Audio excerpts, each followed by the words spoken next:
Hola y bienvenido. Has llegado hasta aquí.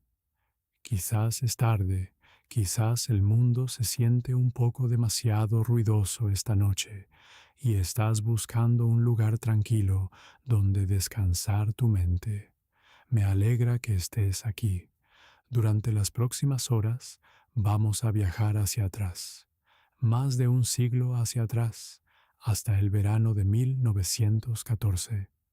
Vamos a recorrer uno de los meses más trascendentales en la historia del mundo moderno, un mes que comenzó en los días cálidos y tranquilos de finales de junio, en una ciudad de Bosnia, con un único disparo de pistola, y que terminó con millones de hombres marchando unos hacia otros a través de los campos de Bélgica y Francia, y las llanuras de Europa del Este, en una guerra que rediseñaría cada frontera, cada gobierno y cada familia que tocó. Esta no es una historia sobre tácticas o estadísticas, aunque abordaremos ambas. Es una historia sobre personas, emperadores y anarquistas, diplomáticos y campesinos, soldados que nunca habían abandonado sus aldeas natales y reyes que nunca habían imaginado que sus imperios podrían caer. Es una historia sobre cómo el mundo caminó sonámbulo hacia la catástrofe, una lenta y fatídica decisión a la vez. Así que acomódate, ponte cómodo y volvamos al principio. Sección 1. El mundo antes del disparo. Europa en el verano de 1914. Para entender lo que el verano de 1914 significó para las personas que lo vivieron, primero debes entender cómo era Europa y cómo se sentía en los años que lo precedieron. Para 1914, Europa no había presenciado una guerra importante a escala continental en casi 100 años. La última vez que las grandes potencias realmente se habían enfrentado en un conflicto general fue durante las guerras napoleónicas, que terminaron en Waterloo en 1815. En el siglo que siguió, hubo guerras más pequeñas, por supuesto, la guerra de Crimea, la guerra franco-prusiana, una serie de conflictos en los Balcanes, pero nada que hubiera arrastrado a todas las grandes naciones de Europa a una única lucha catastrófica. Para muchos europeos, especialmente los de las cómodas clases media y alta, el período comprendido entre aproximadamente 1880 y 1914 se sentía como una era de progreso extraordinario. Se le había dado un nombre francés, la Belle Époque, la bella época. Las ciudades crecían, la luz eléctrica se extendía, los teléfonos y los automóviles ya no eran curiosidades. Los grandes transatlánticos, los que habían transportado a los pasajeros del Titanic solo 2 años antes, cruzaban el Atlántico con una regularidad y velocidad que habría parecido milagrosa a generaciones anteriores. El comercio había conectado a las naciones de Europa de maneras nunca vistas antes. Los bancos alemanes financiaban la industria británica. El dinero francés construía ferrocarriles rusos. Las economías de las grandes potencias estaban tan entrelazadas que muchos pensadores serios de la época argumentaban que una guerra importante era simplemente imposible, demasiado costosa, demasiado disruptiva económicamente, demasiado irracional para que las naciones modernas la contemplaran. Un periodista y político británico llamado Norman Angell publicó un libro en 1910 titulado La Gran Ilusión. Su argumento central era sencillo. La interdependencia económica moderna había hecho que la guerra agresiva entre grandes potencias fuera financieramente contraproducente. Incluso el vencedor en tal guerra perdería más de lo que ganaría. El libro se convirtió en un bestseller internacional y Engel fue tomado muy en serio por estadistas e intelectuales de toda Europa. No estaba del todo equivocado en su lógica, simplemente estaba catastróficamente equivocado en su suposición de que la lógica prevalecería. Bajo la prosperidad superficial de la Belle Époque, Europa estaba plagada de tensiones. Y para entender esas tensiones, necesitamos conocer a los 5 grandes imperios y naciones que pronto desgarrarían el mundo. El primero es el Imperio Británico, todavía en 1914, el mayor imperio que el mundo había visto jamás. Sus territorios cubrían aproximadamente una cuarta parte de la superficie terrestre de la Tierra, desde Canadá hasta la India, desde Australia hasta vastas extensiones de África. La Marina Real era la flota más poderosa que flotaba, diseñada para garantizar que Gran Bretaña nunca pudiera ser bloqueada o invadida. Gran Bretaña era una monarquía constitucional, una democracia de cierta manera, con un parlamento que tenía poder real, aunque el derecho al voto estaba aún lejos de ser universal. El rey Jorge V ocupaba el trono, un hombre tranquilo y cumplidor que prefería coleccionar sellos a gobernar. La gran preocupación de Gran Bretaña en 1914 era Alemania. Durante la mayor parte del siglo XIX, los británicos habían visto a Francia y Rusia como sus principales rivales. Era contra ellos que el Imperio Británico había competido y chocado históricamente. Pero desde la década de 1890, Alemania había estado construyendo una gran flota de batalla, la Kaiserliche Marine, claramente diseñada para desafiar la supremacía naval británica en el Mar del Norte. Esto alarmó profundamente a Gran Bretaña. El mar era el salvavidas de Gran Bretaña. Controla el mar y podrías estrangular a la nación insular. Gran Bretaña no podía permitir que ninguna potencia continental única dominara Europa. Eso había sido una piedra angular de la política exterior británica durante siglos. La segunda gran potencia es Francia. Francia en 1914 era una república, una democracia orgullosa de su tradición revolucionaria, marcada por una historia reciente de guerra y derrota. Las heridas de la guerra franco-prusiana de 1870 no habían sanado. En esa guerra, Prusia había humillado a Francia con una velocidad impactante, sitiado París y tomado las provincias de Alsacia y Lorena, territorio francés poblado por personas de habla francesa, simplemente tomado e incorporado al nuevo Estado alemán. Durante 40 años, el nacionalismo francés había hervido a fuego lento, con el recuerdo de esa pérdida y la esperanza o el sueño de algún día recuperarlas. La palabra para ello era revanche, venganza.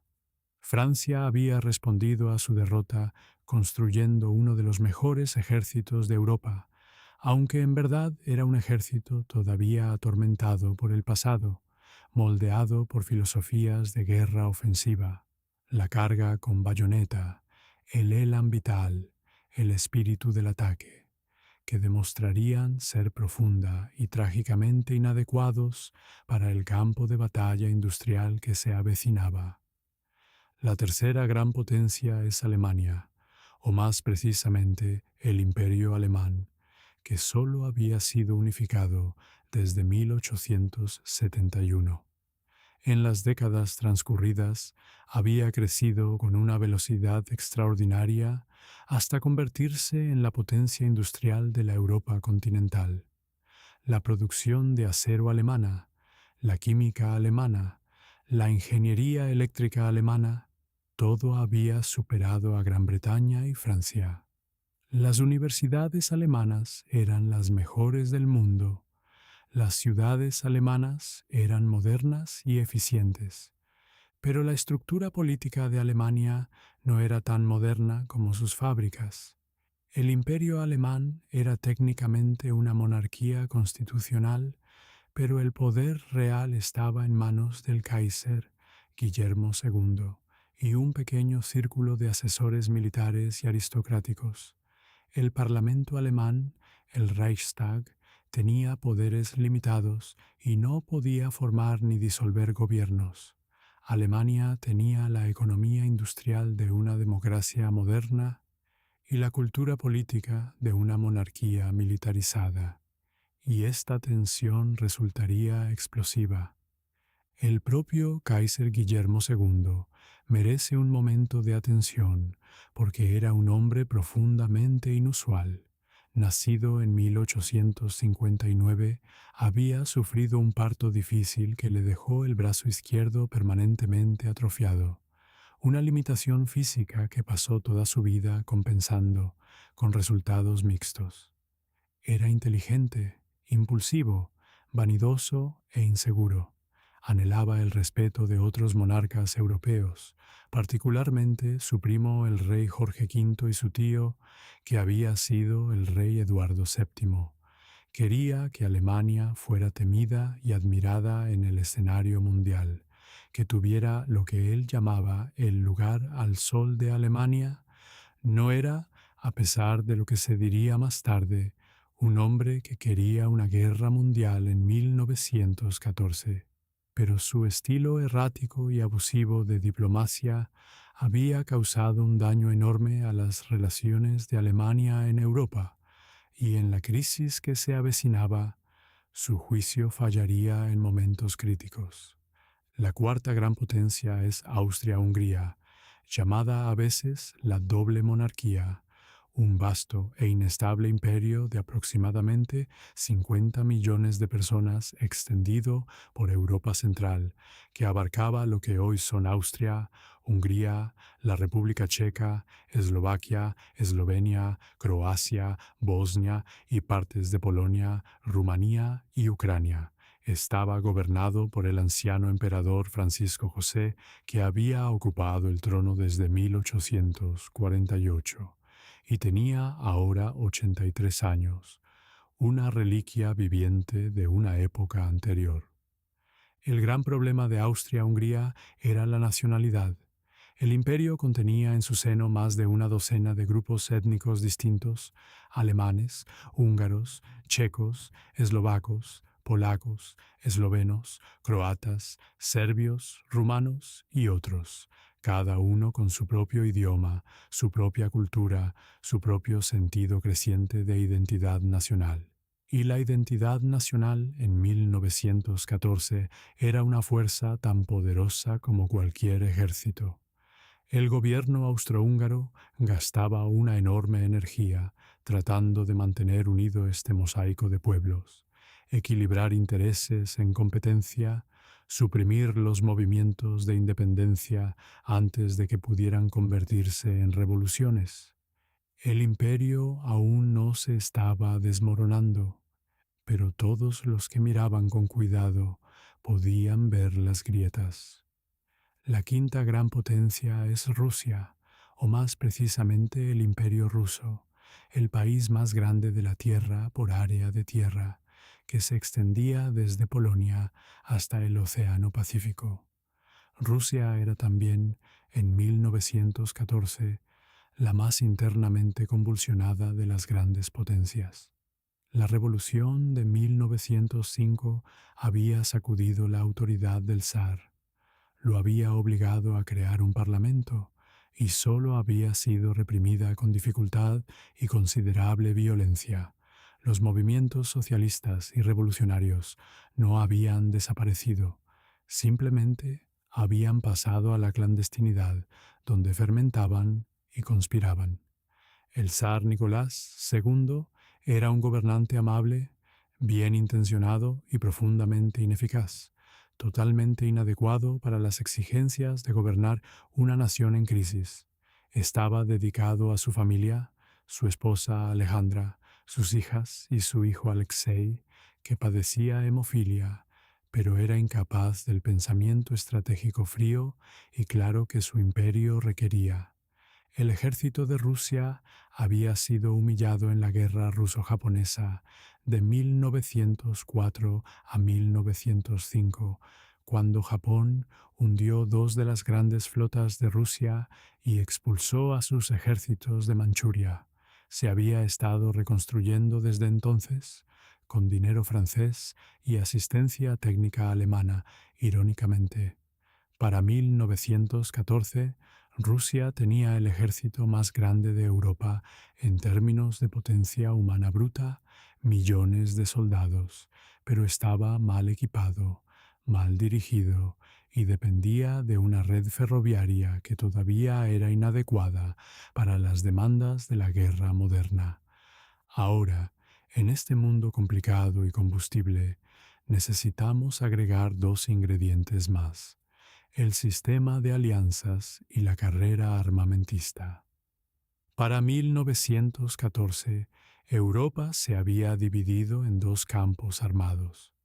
De un lado estaba la Triple Entente, Francia, Rusia y Gran Bretaña, aunque el compromiso de Gran Bretaña era menos formal que el de los demás, y hasta el último momento algunos políticos británicos creían que podían mantenerse fuera de una guerra continental. Del otro lado estaba la Triple Alianza: Alemania, Austria, Hungría e Italia, aunque Italia, como veremos, en última instancia elegiría no cumplir su compromiso de alianza cuando llegara el momento, y eventualmente cambiaría de bando por completo. Estos sistemas de alianzas habían sido creados en las décadas precedentes con propósitos defensivos racionales. La idea era que al vincular naciones juntas en pactos de defensa mutua, se elevaba el costo de la agresión y por lo tanto se disuadía la guerra. Si Alemania atacaba a Francia, Rusia atacaría a Alemania. Si Rusia atacaba a Austria-Hungría, Alemania atacaría a Rusia. Nadie se atrevería a iniciar una guerra porque una guerra con cualquier gran potencia se convertiría en una guerra con todas ellas. La lógica era sólida. El problema era que también significaba que una chispa en cualquier lugar podría encender todo el continente. Un pequeño conflicto, incluso un conflicto entre potencias de segundo rango, podría desencadenar una reacción en cadena de obligaciones que arrastraría a las grandes potencias, tanto si lo deseaban como si no. Y junto al sistema de alianzas estaba la carrera armamentista. Cada gran potencia gastaba más en sus fuerzas militares cada año. Alemania construía barcos, Gran Bretaña construía más barcos, Francia aumentaba el tamaño de su ejército de reclutas, Rusia construía ferrocarriles hacia su frontera occidental, lo que preocupaba enormemente a Alemania, porque los ferrocarriles rusos rápidos significaban que Rusia podría movilizar su ejército más rápidamente, lo que reducía la ventana que Alemania creía tener para una victoria rápida en una guerra en dos frentes.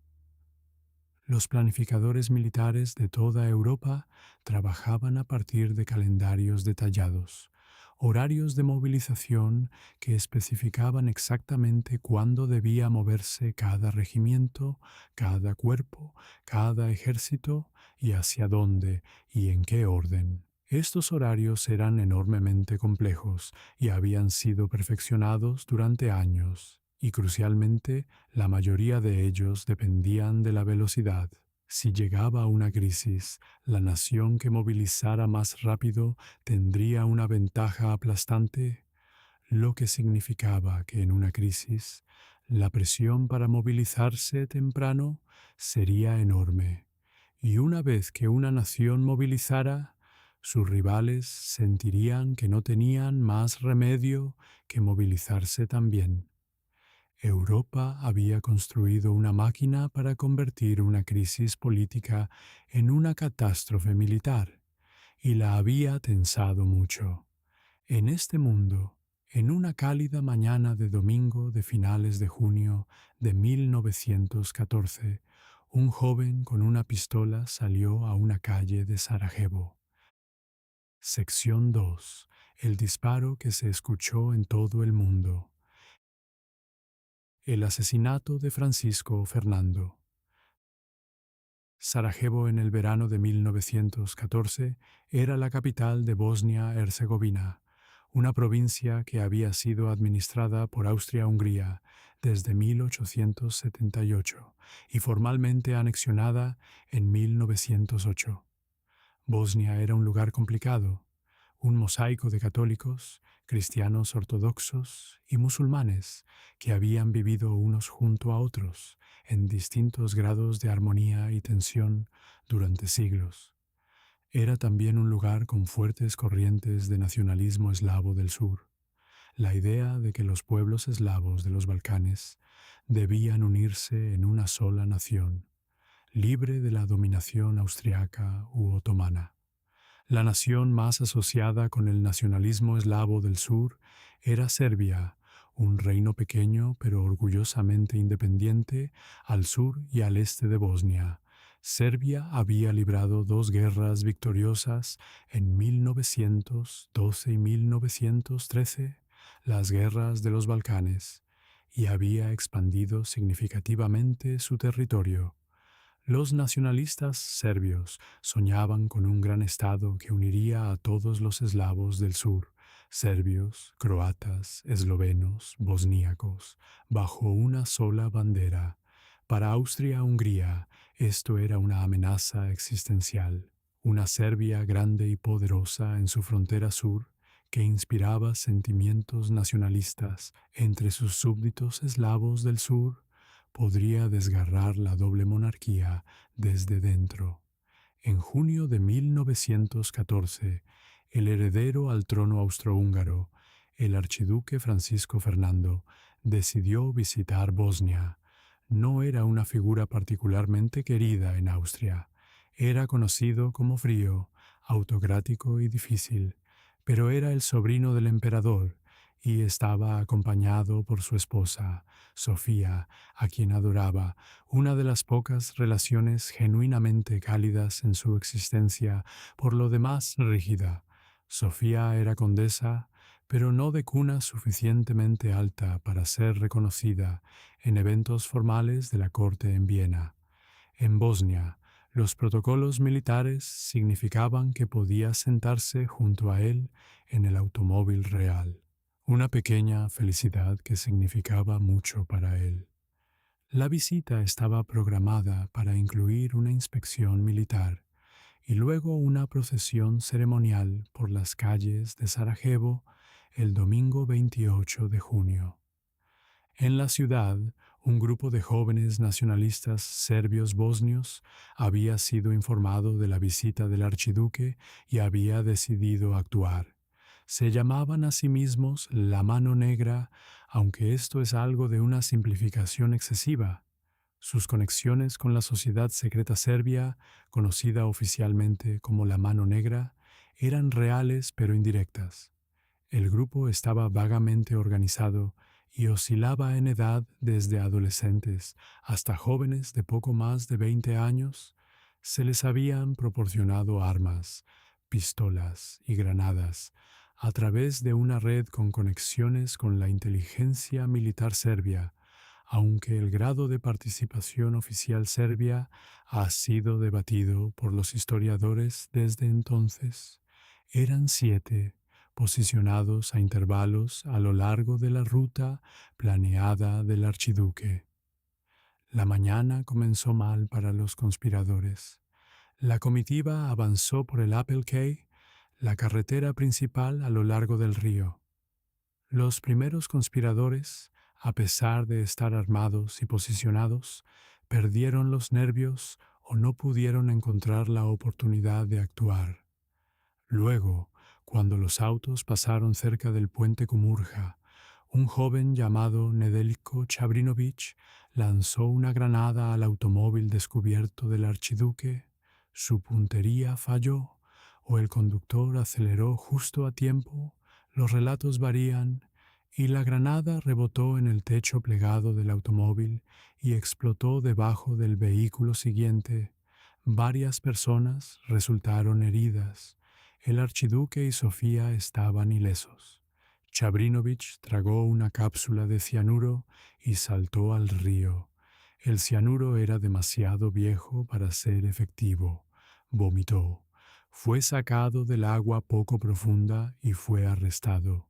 El resto de la comitiva se apresuró hacia el ayuntamiento, donde estaba programada una recepción. En el ayuntamiento hay una escena famosa. El alcalde comenzó a pronunciar un discurso de bienvenida preparado, lleno de los cumplidos habituales sobre lealtad y devoción al imperio. Francisco Fernando, todavía temblando de adrenalina e ira, lo interrumpió.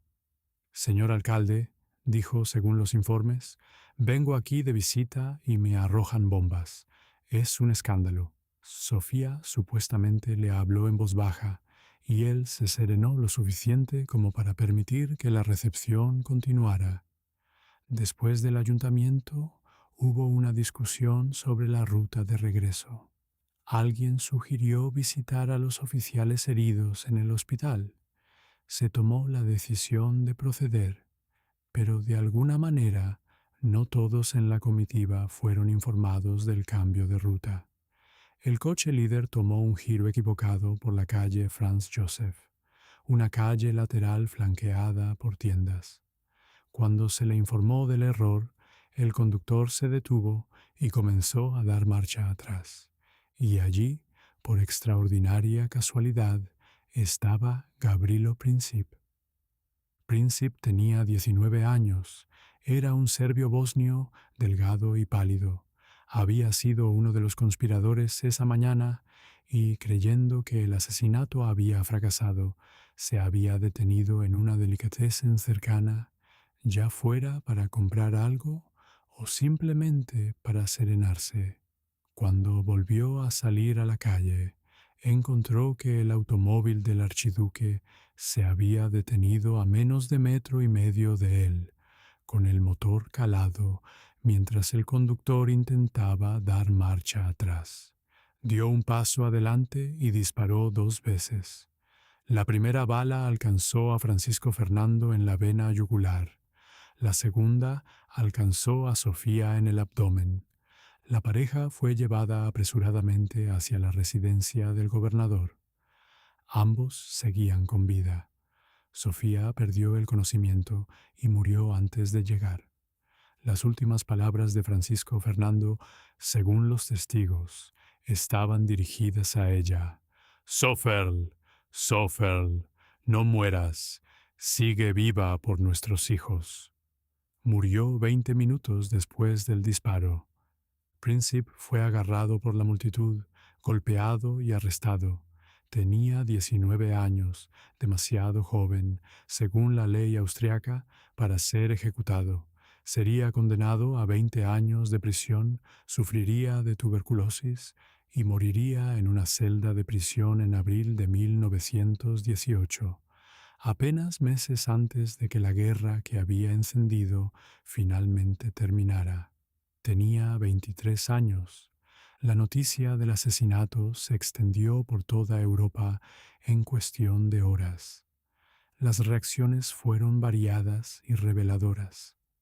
En Viena, la respuesta inicial de muchas personas comunes fue algo cercano al alivio, aunque nadie podía decirlo abiertamente. Francisco Fernando no había sido popular. No se lo lloraba de la manera en que se habría llorado a una figura pública querida. El emperador Francisco José recibió la noticia con el estoicismo de un anciano que había sobrevivido a casi todos los que alguna vez había amado. Su esposa había sido asesinada décadas antes. Su hijo había muerto en circunstancias misteriosas y ahora su heredero había desaparecido. Se informó que dijo tranquilamente: «No me será perdonado». En Londres, los periódicos cubrieron la historia, pero parecía una crisis más de los siempre turbulentos Balcanes. El público británico estaba más preocupado por los eventos en Irlanda, donde la perspectiva de una guerra civil sobre la cuestión del Home Rule parecía cada vez más real. En Berlín, el Kaiser estaba en su crucero de verano anual por los fiordos noruegos. Le comunicaron el asesinato y expresó un shock personal genuino. Había conocido a Francisco Fernando. Regresó a Berlín, pero en los días siguientes volvió de vacaciones. En Sarajevo, las autoridades austriacas comenzaron su investigación. La pregunta que ahora enfrentaba Europa era qué haría Austria-Hungría. Sección 3. La crisis de julio, la lenta cuenta atrás hacia la guerra. El asesinato había tenido lugar el 28 de junio. Durante las semanas que siguieron, se desarrolló una crisis diplomática que los historiadores han estudiado desde entonces con una mezcla de fascinación y horror, porque en tantos momentos la catástrofe podría haberse evitado, y en cada uno de esos momentos se tomó la decisión que mantuvo la espiral en marcha. La figura dominante en la política exterior de Austria-Hungría era el conde Leopold von Berchtold, el ministro de Asuntos Exteriores, un aristócrata adinerado que era ampliamente considerado como elegante, encantador y algo fuera de su profundidad. La fuerza real que impulsaba a Austria-Hungría hacia la confrontación era el general Franz Conrad von Hötzendorf, el jefe del Estado Mayor, un hombre que había estado pidiendo una guerra preventiva contra Serbia durante años y que veía el asesinato como la oportunidad que había estado esperando. Conrad había propuesto la guerra contra Serbia algo así como 25 veces en los años anteriores a 1914. No era un hombre sutil. El liderazgo austrohúngaro llegó rápidamente a la conclusión de que Serbia era responsable del asesinato. No necesariamente que el gobierno serbio lo hubiera ordenado directamente, sino que la red que había proporcionado las armas y el entrenamiento a los conspiradores tenía raíces en la inteligencia militar serbia, lo cual era efectivamente cierto. La pregunta era qué hacer al respecto. Había voces en Viena que aconsejaban moderación. Notablemente el primer ministro húngaro, el conde István Tisza, que inicialmente se opuso a cualquier ultimátum a Serbia. Tisza se preocupaba, con razón, de que una guerra con Serbia arriesgara a arrastrar a Rusia y una guerra con Rusia sería catastrófica. No se oponía a castigar a Serbia, simplemente quería asegurarse de que Austria-Hungría no estuviera iniciando una guerra que no pudiera ganar. Pero las voces dominantes en Viena empujaban en la otra dirección. Querían usar este momento para destruir a Serbia como fuerza política, aplastarlo militarmente, ocuparlo si fuera necesario y acabar de una vez por todas con la influencia desestabilizadora del nacionalismo serbio en las poblaciones eslavas del sur de Austria-Hungría. Para hacer esto, necesitaban saber que contaban con el apoyo de Alemania. El 5 y 6 de julio, poco más de una semana después del asesinato, se celebraron una serie de reuniones en Berlín entre funcionarios austriacos y alemanes. El Kaiser alemán y su canciller, Theobald von Bethmann-Hollweg, dieron lo que la historia ha llamado el cheque en blanco. Un compromiso de que Alemania apoyaría a Austria-Hungría en cualquier acción que decidiera tomar contra Serbia, incluso si esa acción llevaba a la guerra con Rusia. El cheque en blanco es uno de los momentos más estudiados y debatidos en la historia diplomática moderna. ¿Por qué lo dio Alemania? Las motivaciones eran mixtas y superpuestas. Algunos líderes alemanes creían genuinamente que Rusia se echaría atrás, que el zar no arriesgaría la guerra por Serbia. Otros vieron una ventana de oportunidad. Los planificadores militares alemanes habían concluido que Rusia se estaba rearmando rápidamente y que en pocos años Rusia sería demasiado fuerte para luchar en una guerra en dos frentes. Mejor luchar ahora, argumentaron algunos, mientras Alemania todavía mantenía una ventaja, y algunos simplemente querían demostrar, después de años de lo que veían como humillaciones diplomáticas, que Alemania mantendría su posición. Cualquiera que fuera el razonamiento, el cheque en blanco efectivamente dio a Austria-Hungría permiso para ser tan agresiva como quisiera, y los línea dura en Viena tomaron ese permiso y lo aprovecharon al máximo. Durante las 2 semanas siguientes, el gobierno austrohúngaro redactó su ultimátum a Serbia. Estaba diseñado para ser rechazado. El ultimátum fue enviado a Belgrado el 23 de julio, deliberadamente programado para un momento en que el presidente francés, Raymond Poincaré, que había estado visitando Rusia, estaría en alta mar de regreso a casa y temporalmente difícil de contactar. Austria-Hungría quería presentar la crisis como un fait accompli antes de que las potencias de la Entente pudieran coordinar una respuesta. El ultimátum hacía 10 demandas al gobierno serbio. La mayoría eran razonables en apariencia: condenas a la propaganda antiaustriaca, procesamiento de los conectados con la trama del asesinato. Pero la demanda decisiva era la 10ª: que los funcionarios austrohúngaros fueran autorizados a participar directamente en la investigación judicial serbia del asesinato en suelo serbio. Esto era un exceso intencional. Significaría que funcionarios extranjeros realizaran investigaciones dentro de Serbia, una violación fundamental de la soberanía serbia.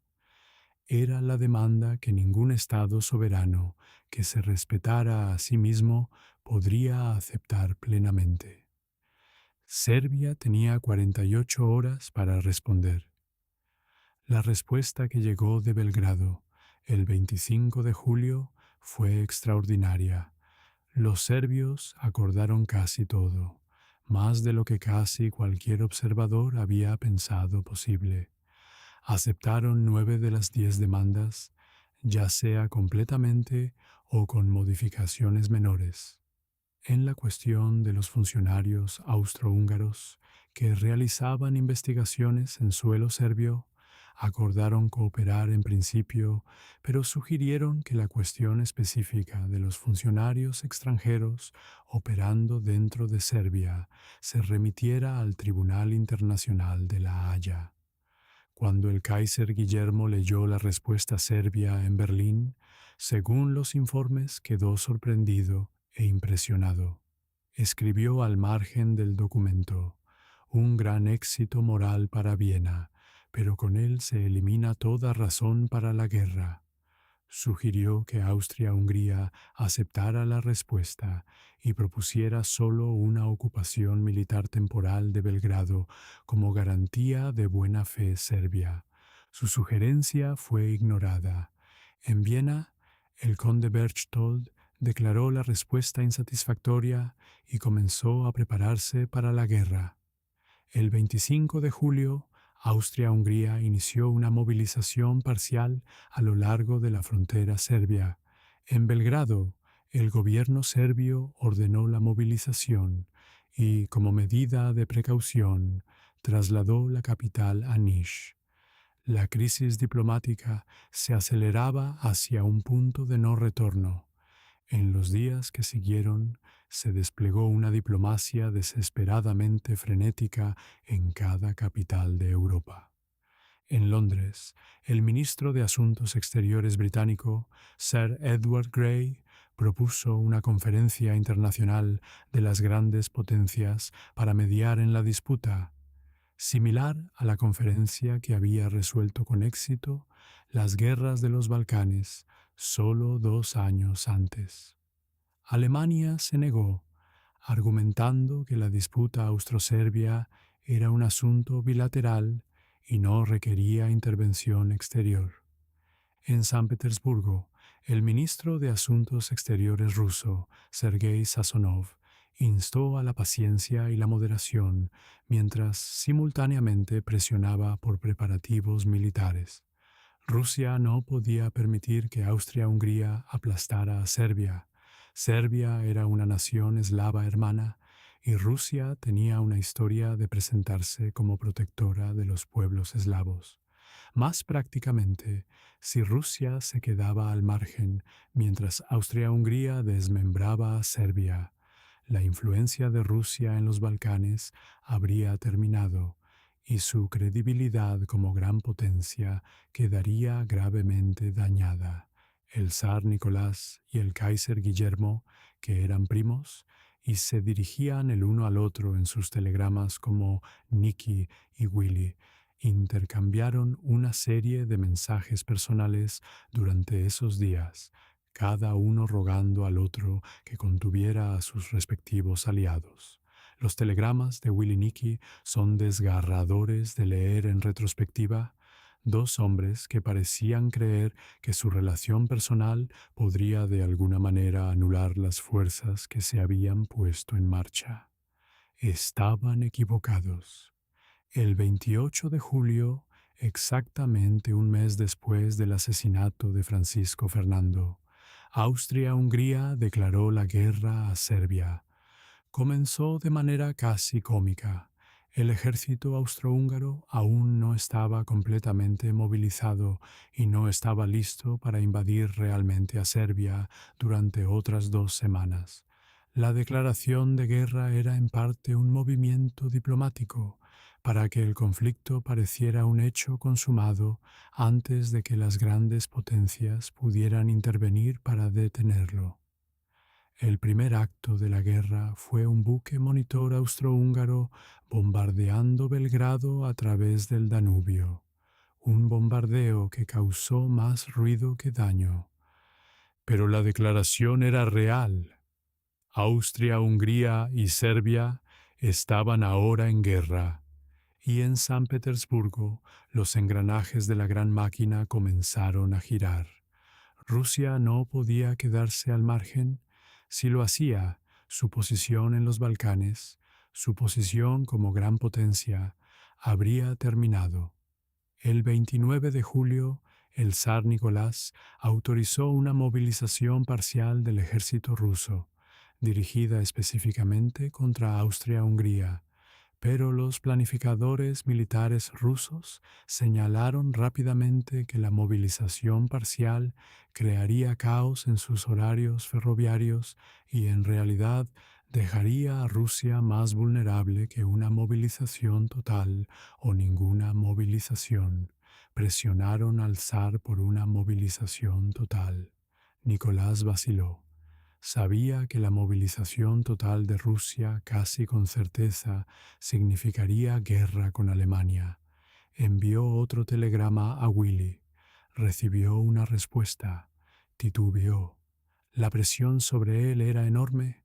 Su ministro de Asuntos Exteriores, sus comandantes militares, su consejo de ministros, todos le instaban a actuar.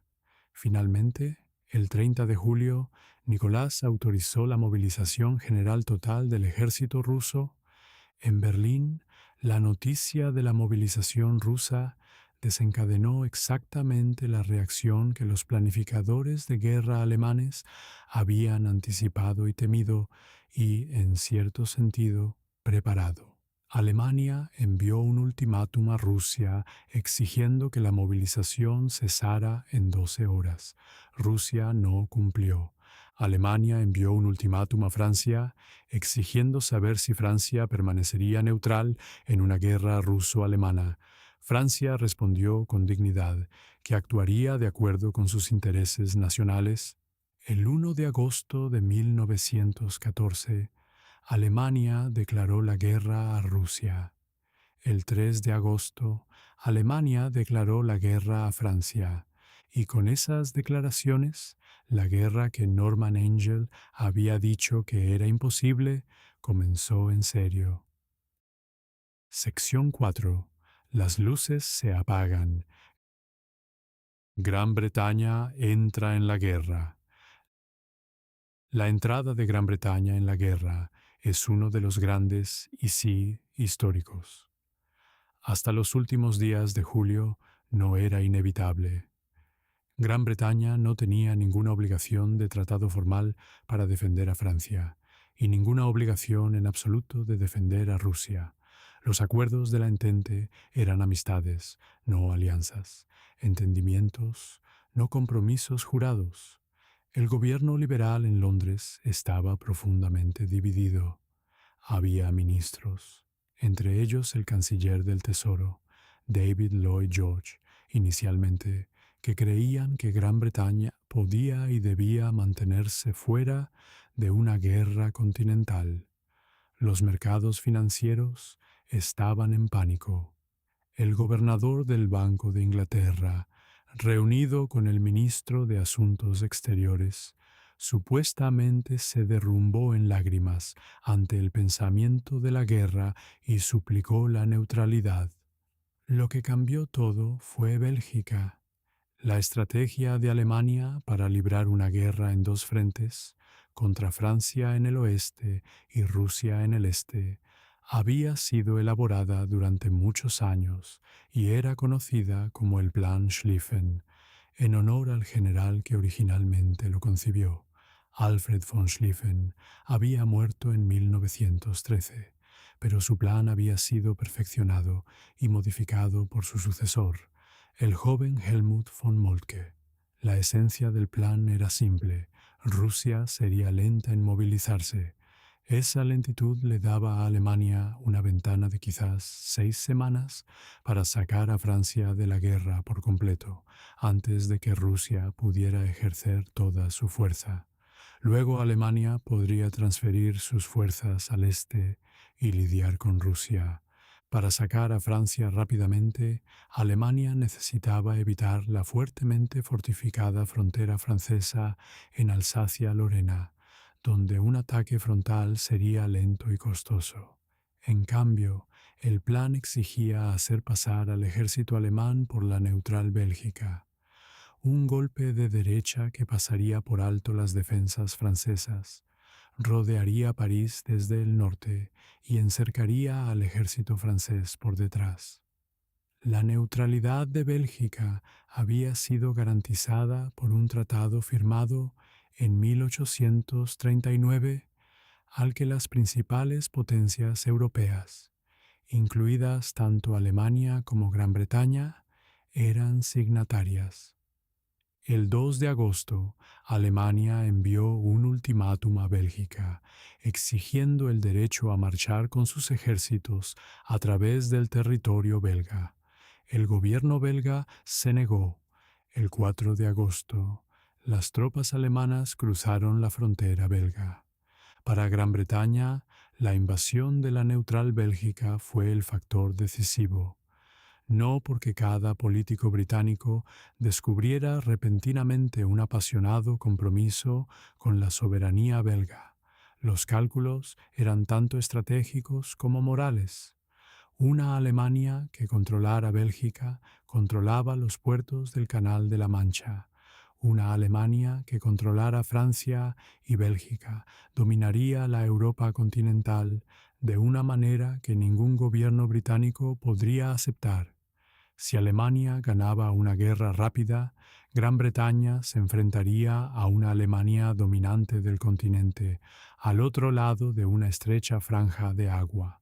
Eso era inaceptable, pero la violación de la neutralidad belga también proporcionó algo que el gobierno liberal necesitaba desesperadamente: una justificación moral que pudiera presentar ante el público británico y su propia conciencia. Varios ministros habían dicho que dimitirían antes que llevar a Gran Bretaña a la guerra por razones puramente estratégicas, La invasión de Bélgica les dio una razón que podían apoyar. El 4 de agosto, Gran Bretaña envió un ultimátum a Alemania: retirarse de Bélgica o Gran Bretaña se consideraría en guerra. En Berlín, el canciller Bethmann Hollweg se reunió con el embajador británico Sir Edward Goschen. Bethmann Hollweg estaba, según los informes, fuera de sí de frustración. ¿Realmente iría Gran Bretaña a la guerra?, preguntó. ¿Realmente arriesgaría todo por un trozo de papel? La frase se hizo famosa y se convirtió en una extraordinariamente efectiva pieza de propaganda británica. El canciller alemán, llamando un trozo de papel a un solemne tratado internacional, encapsulaba perfectamente para el público británico el tipo de política de poder despreciativa contra la que creían estar luchando. El ultimátum británico expiró a las 11 de la noche hora de Londres, medianoche en Berlín, el 4 de agosto de 1914. Alemania no respondió. Gran Bretaña estaba en guerra. En Londres, multitudes se reunieron frente al Palacio de Buckingham y aclamaron. Frente al Ministerio de Asuntos Exteriores, el ministro de Asuntos Exteriores, Sir Edward Grey, estaba de pie en una ventana observando cómo se encendían las lámparas de gas en la calle de abajo. Le dijo a un amigo: «Las lámparas se están apagando en toda Europa. No volveremos a verlas encendidas en nuestra vida». Tenía razón, aunque no exactamente en el sentido que quería decir. El mundo que volvería después de la guerra no sería el mundo que se estaba apagando. Los imperios, las certezas, el elaborado edificio de la civilización europea que había parecido tan sólido y permanente, nada de eso sobreviviría intacto. Pero nada de eso era visible todavía. En agosto de 1914, en la mayoría de las capitales de Europa, la guerra fue recibida con algo que parecía, al menos en la superficie, muy parecido al entusiasmo. Sección 5. Al campo de batalla. La movilización y los primeros movimientos. Lo que ocurrió en las semanas posteriores a las declaraciones de guerra fue, según los estándares de cualquier conflicto anterior, casi incomprensible en su escala. La movilización, la conversión de una nación en tiempos de paz en una nación en tiempos de guerra, no era simplemente cuestión de que los soldados recogieran sus rifles. Era una vasta maquinaria coreografiada con precisión de trenes y horarios. Millones de hombres, la mayoría de ellos civiles, unas semanas antes, tenían que ser reunidos de sus hogares y granjas, transportados a puntos de reunión, equipados, organizados en unidades y trasladados al frente. Todo según horarios que habían sido elaborados años antes y que no podían modificarse fácilmente una vez que se pusieran en marcha. Alemania movilizó aproximadamente 3,8 millones de hombres en las primeras semanas de la guerra. Francia movilizó 3,7 millones. Rusia comenzó a movilizar lo que eventualmente sería un ejército de millones extraídos de un imperio que se extendía por 11 zonas horarias. Austria-Hungría movilizó más de 3 millones. Gran Bretaña, que no tenía un ejército de reclutas, movilizó su pequeño pero altamente profesional ejército regular, la Fuerza Expedicionaria Británica, de alrededor de 160.000 hombres, y pronto estaría pidiendo voluntarios. El movimiento de estos ejércitos fue gestionado casi en su totalidad por ferrocarril. Los trenes circulaban día y noche, llevando hombres, caballos, artillería y municiones hacia las líneas del frente. El plan de movilización alemán solo requería 11.000 trenes.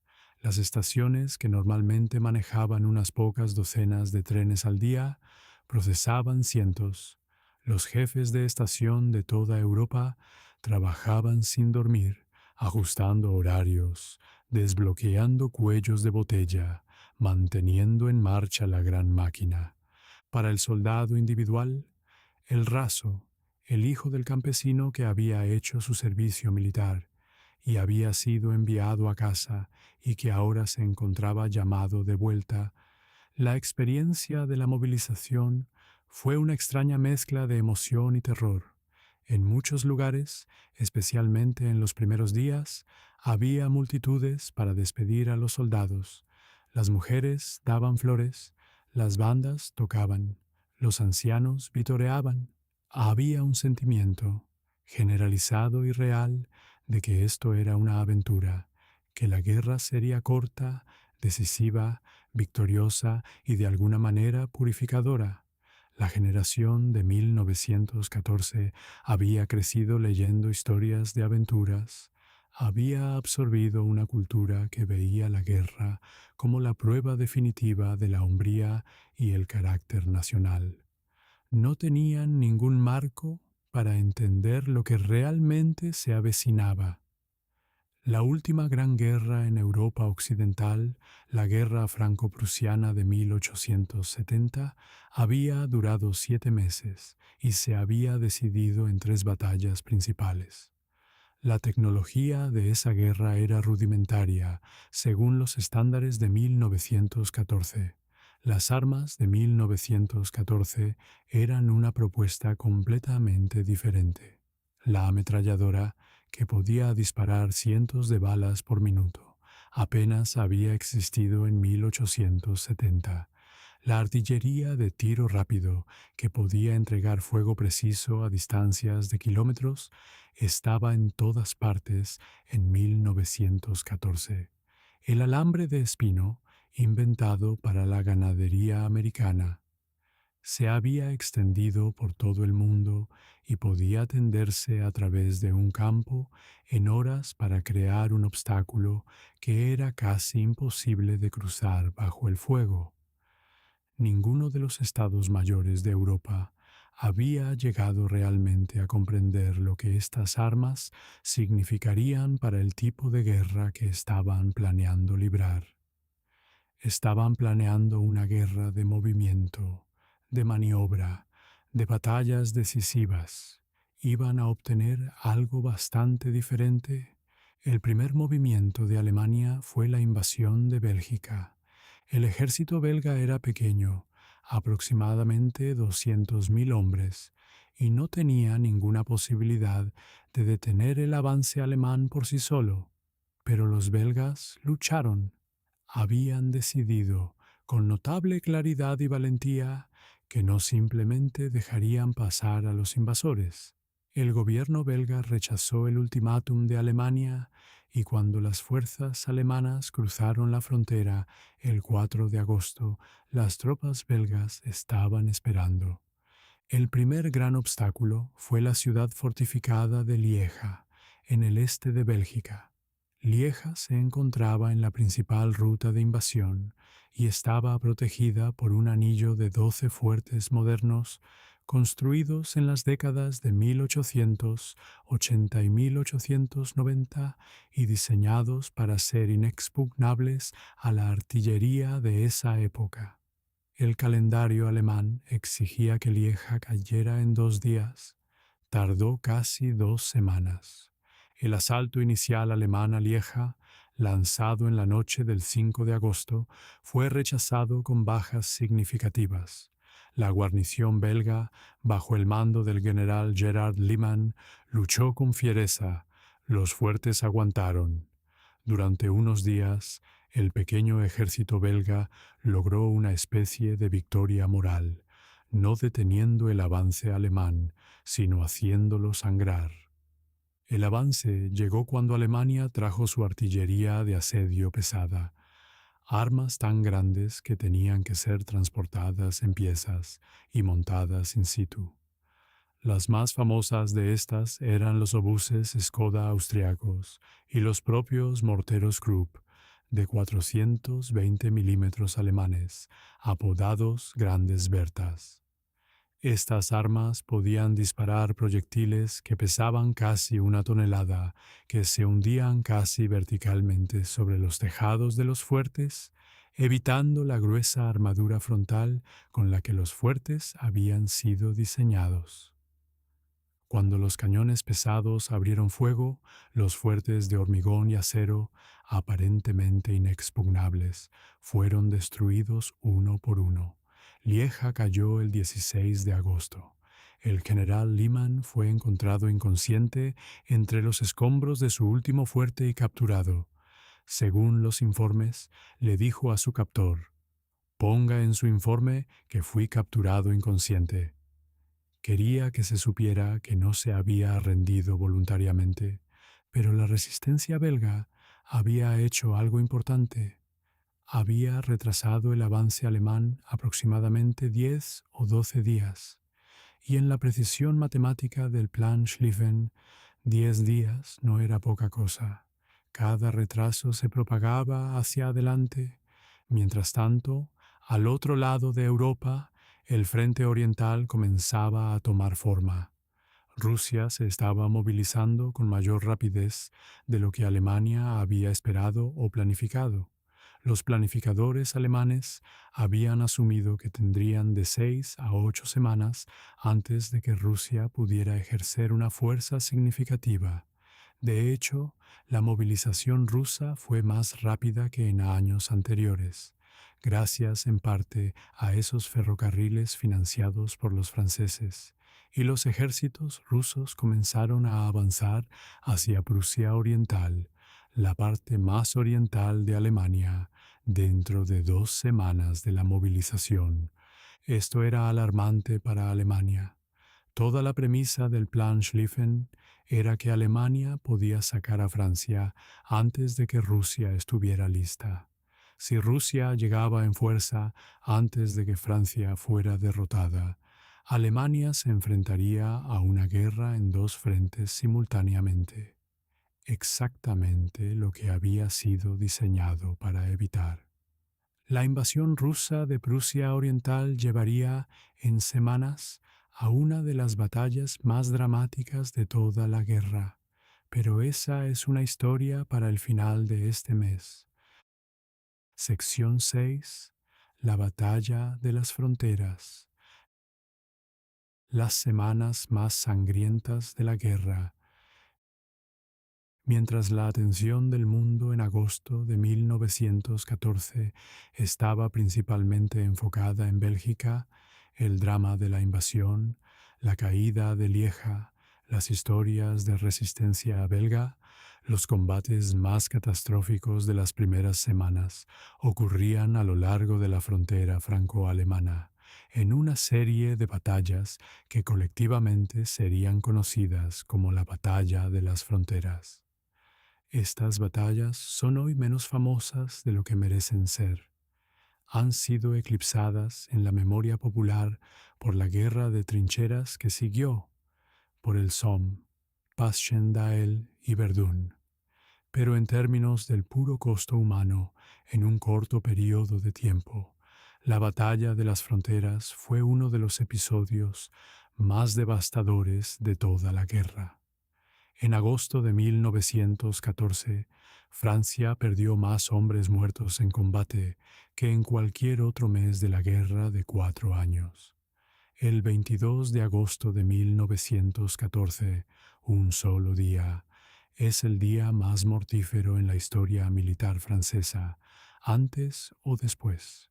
Se estima que 27.000 soldados franceses murieron ese único día. Para entender por qué, necesitamos entender la doctrina militar francesa de 1914. El ejército francés en 1914 estaba moldeado por una filosofía llamada la offensive à outrance, la ofensiva al máximo, nacida del trauma de 1870 y las teorías de una generación de pensadores militares. Esta doctrina sostenía que la clave de la victoria era el espíritu, la agresión, el impulso, la voluntad de atacar. En los escritos del teórico Ferdinand Foch, que se convertiría en uno de los grandes comandantes de la guerra, el elemento moral en la guerra lo era todo.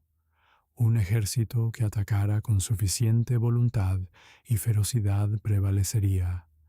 Los soldados franceses en 1914 vestían los uniformes más visualmente distintivos de cualquier ejército en la guerra: abrigos azul oscuro y pantalones rojos brillantes, los pantalones rouges que habían sido parte de la vestimenta militar francesa durante décadas.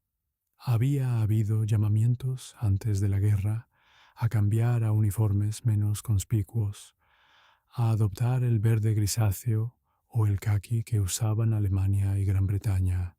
La propuesta fue rechazada rotundamente. Los pantalones rojos, declaró un alto funcionario, eran Francia. El resultado fue que los soldados franceses, atacando en formaciones densas a través de campo abierto, eran extraordinariamente visibles contra cualquier fondo.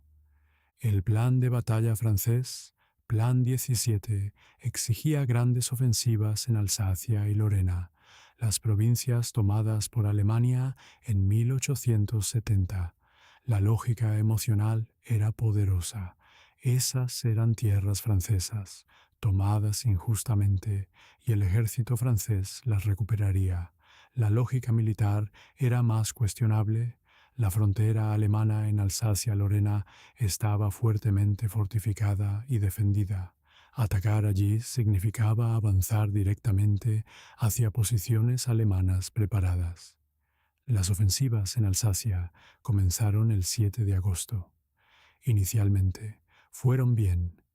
Las tropas francesas retomaron la ciudad de Mulhouse y la zona circundante, y hubo escenas de emotivo reencuentro entre soldados y poblaciones locales que habían estado bajo dominio alemán durante 40 años. Luego comenzaron los contraataques alemanes. Los soldados franceses atacaron de la manera en que habían sido entrenados para atacar, en formaciones cerradas, con la bayoneta, con tambores y cornetas, con el élan vital que sus oficiales les habían inculcado. Avanzaron hacia campos y bosques, donde les esperaban las ametralladoras y la artillería alemanas. La potencia de fuego de 1914 era simplemente incompatible con las tácticas de 1914. Una sola ametralladora, correctamente posicionada, podía detener a un batallón de infantería. La artillería de tiro rápido podía colocar cientos de proyectiles en una posición objetivo en minutos. Contra tales armas, el coraje y el espíritu de los atacantes no valían nada, o más bien contaban para un terrible sufrimiento en lugar de la victoria. La carnicería fue más allá de lo que cualquiera había anticipado. Las unidades francesas eran a veces diezmadas hasta una fracción de su fuerza en cuestión de minutos.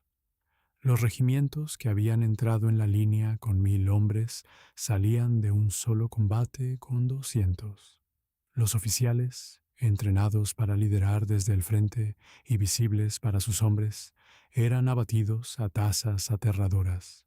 Los pueblos de Alsacia y Lorena eran tomados y tomados de nuevo, cada vez a un costo ruinoso. En el bosque de las Ardenas, a finales de agosto, 2 ejércitos franceses, el tercero y el cuarto, avanzaron directamente contra 2 ejércitos alemanes, en lo que se convirtió en una serie de cruentos combates. El terreno era difícil: bosque denso, quebrado por crestas y profundos valles fluviales, y los comandantes franceses habían subestimado gravemente la fuerza de las fuerzas alemanas en el área, habiéndose convencido de que la fuerza principal alemana debía estar más al norte, en Bélgica. Estaban equivocados.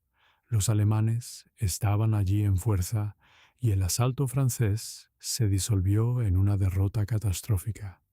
Más al sur, en la región alrededor de la ciudad de Morhange y la mayor área de Lorena, las fuerzas francesas, bajo el general Castelnau, lanzaron su gran ofensiva el 14 de agosto. Por un día o dos avanzaron. Luego el contraataque alemán los barrió y la retirada se convirtió en una desbandada. Decenas de miles de bajas, pueblos ardiendo, carreteras atascadas con soldados heridos y civiles que huían. La ferocidad de aquellos días de agosto es difícil de transmitir. Los soldados que los sobrevivieron fueron cambiados, no simplemente cansados o asustados, sino fundamentalmente alterados en su comprensión de lo que era la guerra. El mundo de las historias de aventuras y el noble sacrificio con el que habían sido criados había chocado con la realidad, y la realidad había sido despiadada. Un oficial francés, escribiendo a casa desde esas primeras batallas, trató de describir lo que había visto: los montones de cuerpos en los campos de girasoles, el grito de los caballos, la manera en que las ametralladoras enemigas sonaban como un desgarro mecánico. Escribió: «Siempre pensé que la muerte en batalla se vería como algo. No lo hace, solo parece agricultura». El avance alemán desde Bélgica, mientras tanto, seguía adelante. El gran movimiento giratorio del Plan Schlieffen, el gancho derecho a través de Bélgica, barría el país con una fuerza enorme. Cientos de miles de soldados alemanes marchando bajo el calor de agosto, cubriendo distancias extraordinarias a pie. Los soldados del primer ejército alemán bajo el general Alexander von Kluck caminaron en promedio de 32 a 40 kilómetros al día durante semanas. Sus botas se gastaron. Muchos marcharon descalzos por carreteras adoquinadas. Estaban exhaustos y tenían hambre. Las líneas de suministro luchaban por mantener el ritmo del avance. Detrás de los ejércitos alemanes en avance había escenas de horror que haunted la memoria de la guerra.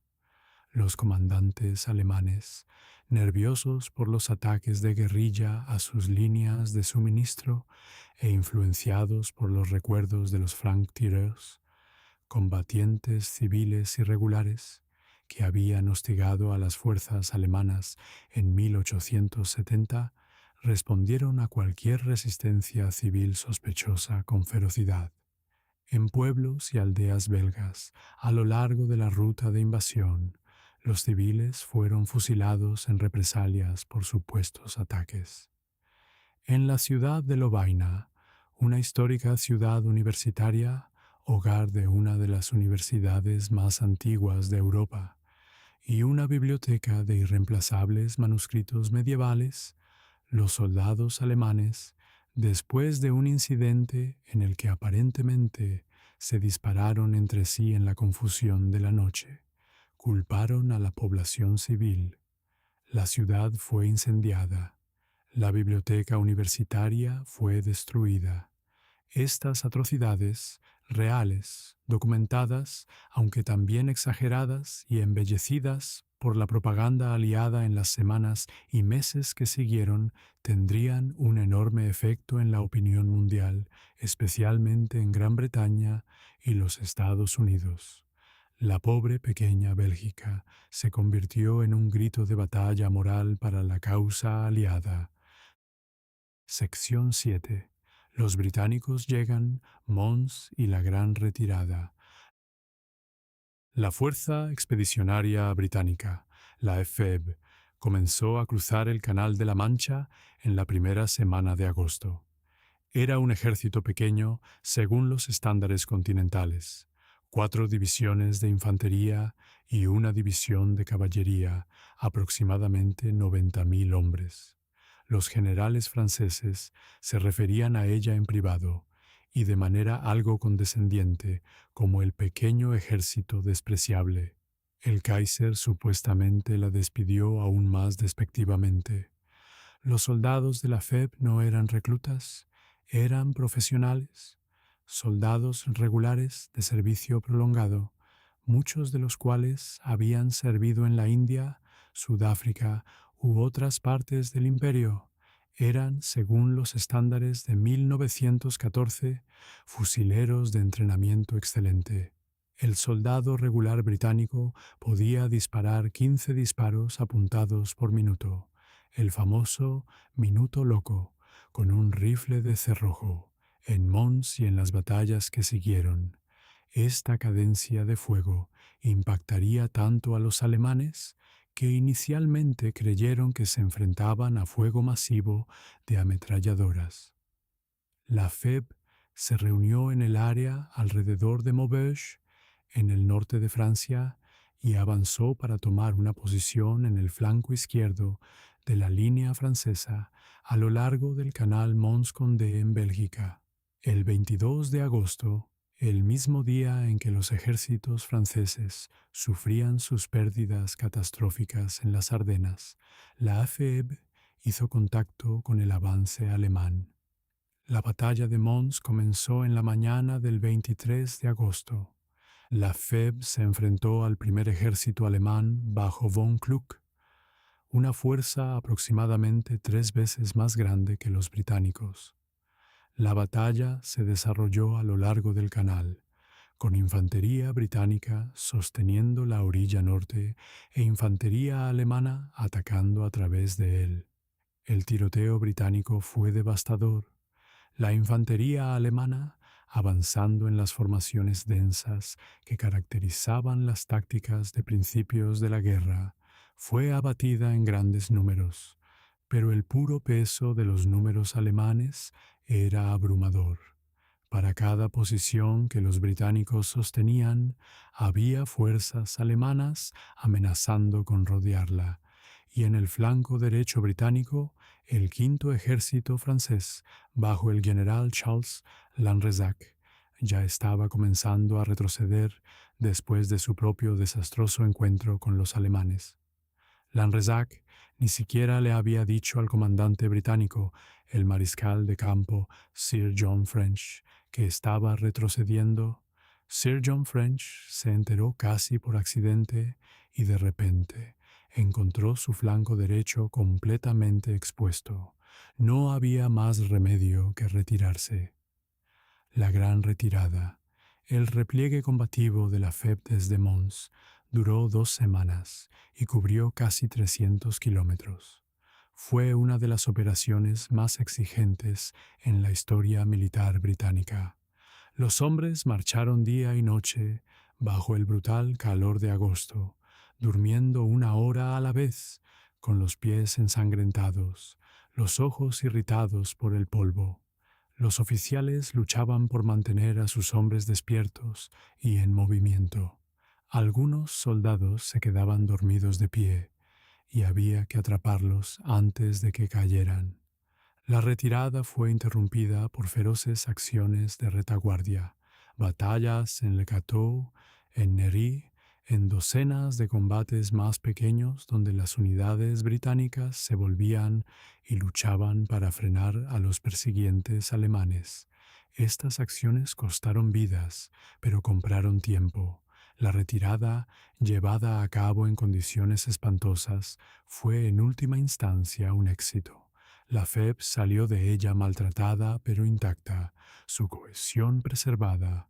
Fue durante la retirada de Mons cuando nació una notable pieza de folclore, la historia de los ángeles de Mons, un relato corto del autor galés Arthur Machen, publicado en el London Evening News a finales de septiembre de 1914, describía cómo los arqueros ingleses de Agincourt, espíritus fantasmales, habían aparecido en el campo de batalla para proteger a los soldados en retirada. Machen dejó claro que era ficción. No importó. La historia se difundió como verdad evangélica. Fue reportada como un hecho, y encontró una audiencia receptiva en un público británico hambriento de señales de que Dios y la historia estaban de su lado. La gente afirmaba haber estado allí, haber visto a los ángeles con sus propios ojos. Se convirtió en uno de los mitos definitorios del principio de la guerra. La situación era desesperada. A finales de agosto, los ejércitos alemanes estaban profundamente adentrados en Francia y seguían avanzando. París parecía ser el objetivo. El primer ejército alemán giraba en un amplio arco que lo llevaría hacia la capital francesa desde el norte y noroeste. El gobierno francés comenzó a hacer preparativos para evacuar la capital si fuera necesario. Se embalaron obras de arte. Los ministerios del gobierno se prepararon para trasladarse a Burdeos. El comandante en jefe francés, el general Joseph Joffre, era un hombre grande, tranquilo e imperturbable que comía sus comidas a horas regulares y dormía sus 8 horas cada noche independientemente de la situación militar. Su placidez era tanto una fortaleza como una debilidad. Prevenía el pánico, pero también lo llevó en estas primeras semanas a ser peligrosamente lento en reconocer cuán mal iban las cosas. Había estado planeando ofensivas, insistiendo en que sus ejércitos atacaran, incluso mientras eran empujados hacia atrás en ruinas. Pero Joffre también era capaz de tomar acciones decisivas cuando finalmente aceptó la realidad ante él. En los últimos días de agosto comenzó una reorganización fundamental de sus fuerzas, despojando unidades de las fallidas ofensivas en Alsacia y Lorena, formando nuevos ejércitos y comenzando a pensar en un contraataque. El primer mes de la guerra terminaría con Francia y Gran Bretaña en retirada, París amenazado y Alemania aparentemente al borde de la rápida victoria con la que sus planificadores habían soñado. Pero el momento decisivo aún estaba por llegar, y llegaría en el Marne a principios de septiembre. Esa es la historia de nuestro próximo episodio. Sección 8. El Frente Oriental comienza Tannenberg. Mientras el gran drama del avance alemán a través de Bélgica y Francia se desarrollaba en el oeste, el Frente Oriental se abría con su propio tipo de catástrofe y sus propios momentos de desesperado coraje. La movilización de Rusia, más rápida de lo que Alemania había esperado, había puesto 2 ejércitos en Prusia Oriental a mediados de agosto. El primer ejército ruso, bajo el general Paul von Rennenkampf, avanzó desde el este. El segundo ejército ruso, bajo el general Alexander Samsonov, avanzó desde el sur. El octavo ejército alemán, defendiendo Prusia Oriental, quedó atrapado entre ellos. La situación era extremadamente peligrosa para Alemania. Prusia Oriental era territorio alemán, hogar de la aristocracia Junker, las grandes haciendas que eran el corazón económico y cultural de la identidad prusiana. La familia del Kaiser tenía propiedades allí. La idea de que los ejércitos rusos barrieran Prusia Oriental, quemando las granjas y mansiones de la clase terrateniente prusiana, era políticamente y psicológicamente intolerable. El comandante del octavo ejército alemán manejó inicialmente mal la situación, y hubo pánico en el alto mando alemán cuando el primer ejército ruso ganó una victoria táctica en la batalla de Gumbinnen el 20 de agosto. El comandante fue relevado y reemplazado dramáticamente por un general retirado llamado Paul von Hindenburg, quien fue llamado de la jubilación y emparejado con un brillante oficial de Estado Mayor llamado Erich Ludendorff, quien acababa de distinguirse en Lieja. Hindenburg y Ludendorff se convertirían en el equipo de mando más famoso de la historia militar alemana. Hindenburg tenía 67 años, era enormemente alto, impasible, una figura de solidez y serena autoridad. Ludendorff era una generación más joven, brillante, impulsado, difícil, el verdadero cerebro operativo de la asociación. Juntos pasarían el resto de la guerra remodelando el ejército alemán y eventualmente su política. A finales de agosto, identificaron una oportunidad crítica. Los dos ejércitos rusos no estaban coordinando correctamente. El primer ejército de Rennenkampf avanzaba lentamente. Se había abierto una brecha entre las dos fuerzas. Si el octavo ejército alemán podía concentrarse contra el segundo ejército de Samsonov, que avanzaba hacia una especie de saliente, podría ser posible cercarlo y destruirlo. Lo que siguió, la batalla de Tannenberg, que se desarrollaría en los últimos días de agosto y los primeros días de septiembre, sería uno de los cercos más completos y devastadores en la historia de la guerra. El segundo ejército de Samsonov sería esencialmente destruido, con más de 90.000 prisioneros tomados y el propio comandante del ejército, Samsonov, internándose en un bosque y disparándose. Tannenberg se convertiría en la gran victoria alemana del frente oriental, una leyenda, un contrapeso a todo el estancamiento y sufrimiento del frente occidental. Convertiría a Hindenburg y Ludendorff en héroes nacionales. Pero su historia completa pertenece a septiembre. En los últimos días de agosto, la trampa todavía se estaba tendiendo. El ejército de Samsonov avanzaba hacia ella, y nadie en el mando ruso entendía completamente lo que se avecinaba. Sección 9. El costo humano, soldados y civiles en el primer mes.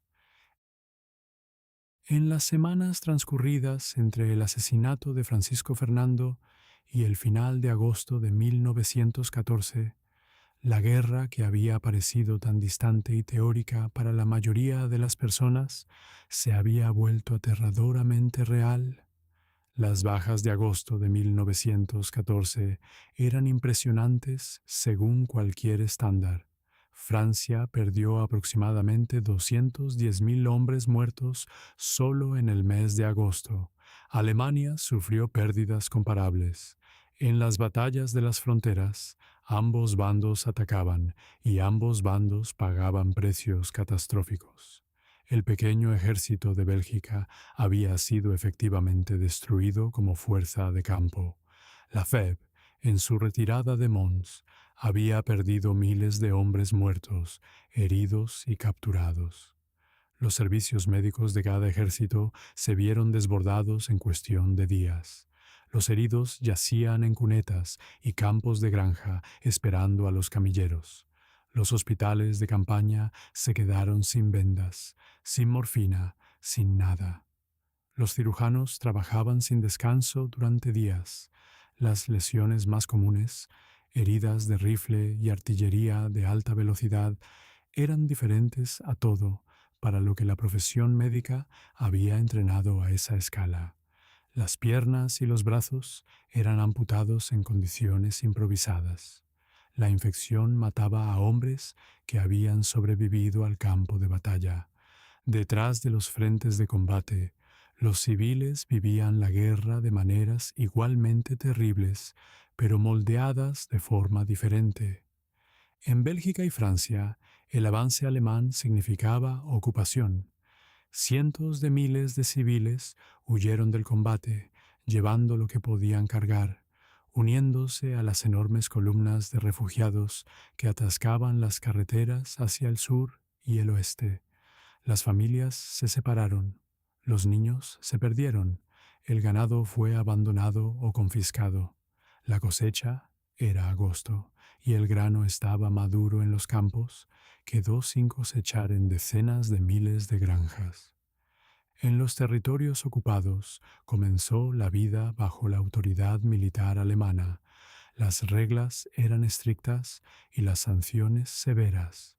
Los comandantes alemanes, temerosos de la actividad guerrillera, impusieron toques de queda, requirieron que los civiles entregaran cualquier arma y tomaron rehenes, alcaldes locales, sacerdotes, maestros de escuela como garantías de buena conducta.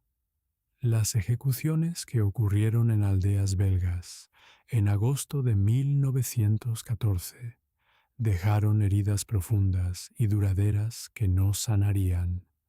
En Alemania, la guerra había traído algo notable, una disolución temporal de las divisiones políticas internas. Los socialdemócratas, el partido más grande del Reichstag, un partido construido sobre principios socialistas e internacionalistas que teóricamente se oponía a la guerra, votaron unánimemente para aprobar los créditos de guerra que financiarían el conflicto. La dirección del partido había decidido, después de un intenso debate interno, que una guerra contra la autocracia zarista rusa podía enmarcarse como una guerra defensiva en interés de la clase trabajadora. Las divisiones internas de la política alemana fueron cubiertas por lo que el Kaiser llamó la Burgfrieden, la tregua cívica. Ya no reconozco partidos, declaró Guillermo desde el balcón del Palacio de Berlín el 1 de agosto. Solo reconozco alemanes. En Gran Bretaña ocurrió un fenómeno similar. En pocas semanas tras la declaración de guerra, cientos de miles de hombres se habían ofrecido como voluntarios para el servicio militar. Kitchener, el famoso general nombrado secretario de Estado para la guerra, cuyo rostro aparecería pronto en el famoso cartel de reclutamiento, entendió que la guerra sería larga y que Gran Bretaña necesitaría un ejército masivo, mucho más allá de la pequeña FEB profesional. Pidió 100.000 voluntarios, obtuvo el doble en pocas semanas. A finales de año, más de 1 millón de hombres británicos se habían ofrecido como voluntarios. Las reuniones de reclutamiento fueron escenas extraordinarias. Hombres haciendo cola durante horas frente a las oficinas de reclutamiento, algunos siendo rechazados porque las oficinas no podían procesarlos lo suficientemente rápido. Los jóvenes dejaban sus trabajos, sus familias, sus granjas y fábricas por una compleja mezcla de patriotismo, búsqueda de aventuras, presión de grupo y genuina creencia en la justicia de la causa. Entre los voluntarios estaba el poeta de 27 años, Rupert Brooke, que escribió una serie de sonetos en esos primeros meses que capturaban el idealismo y el autosacrificio de su generación con luminosa claridad. Su poema más famoso, El soldado, comienza: Si muero, pensad solo esto de mí, que hay algún rincón de un campo extranjero, que es para siempre Inglaterra. Murió en abril de 1915, de envenenamiento de sangre por la picadura de un mosquito infectado, de camino a Gallipoli. Nunca vio las trincheras. En Rusia, un patriotismo espontáneo barrió las ciudades en los primeros días de la guerra. Multitudes vitoreando, banderas ondeando, el zar apareciendo en el balcón del Palacio de Invierno en San Petersburgo para ser recibido con lo que los testigos describieron como un rugido de sonido diferente a todo lo que habían escuchado jamás, un sonido de dolor y alegría y devoción mezclados. La ciudad recibió un nuevo nombre, Petrogrado, el equivalente ruso de San Petersburgo, en lugar del original de sonido alemán. Incluso las facciones antibelicistas de la Duma, el Parlamento ruso, en su mayoría guardaron silencio, y en Serbia, la pequeña Serbia, superada en número y en armamento, enfrentando el peso total del ejército austrohúngaro, solo había una determinación sombría. Los serbios habían estado librando guerras desde 1912 y habían desarrollado un tipo de profesionalismo estoico que los austrohúngaros subestimarían para su pesar. La primera invasión austrohúngara de Serbia, lanzada a través del río Drina a mediados de agosto, sería rechazada en combates que impactaron a los invasores. Serbia sobreviviría, pero el precio sería enorme. Sección 10. El fin del principio. El estado de las cosas al final del mes. A finales de agosto de 1914, un mes después de que comenzara la guerra, la forma del conflicto se estaba volviendo más clara, aunque no de ninguna manera que ninguno de los arquitectos de la guerra hubiera anticipado. En el oeste, el plan Schlieffen alemán todavía se estaba desarrollando, pero con fisuras. El avance a través de Bélgica y el norte de Francia había sido rápido, más rápido de lo que cualquiera había imaginado posible, pero no había sido lo suficientemente rápido. La resistencia belga en Lieja había costado 10 días. Los ejércitos franceses, a pesar de las pérdidas catastróficas, no habían sido destruidos, estaban en retirada, no en desbandada. La FEB estaba maltratada pero intacta, y los propios soldados alemanes, esos hombres que habían marchado 30 kilómetros al día bajo el calor de agosto, estaban agotados. Las líneas de suministro estaban luchando. Los caballos morían de exceso de trabajo. Los carros de artillería y municiones se estaban quedando atrás. En el este, la inesperada velocidad de Rusia había desestabilizado la planificación alemana, incluso mientras Hindenburg y Ludendorff tendían la trampa en Tannenberg que pronto restauraría la situación dramáticamente.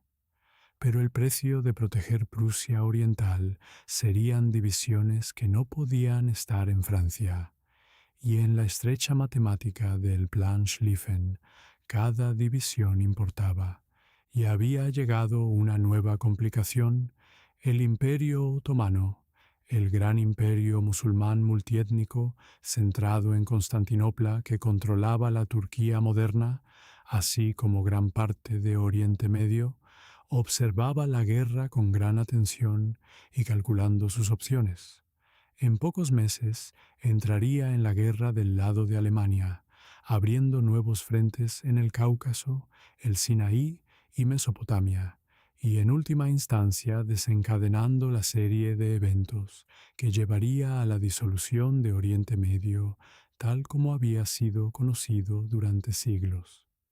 Japón, como se predijo, honrando su alianza con Gran Bretaña, declaró la guerra a Alemania el 23 de agosto y comenzó operaciones contra las posesiones coloniales alemanas en el Pacífico y China. La guerra, que se esperaba fuera corta, mostraba todas las señales de ser larga. El Estado Mayor alemán había planeado una guerra de 6 semanas en el oeste.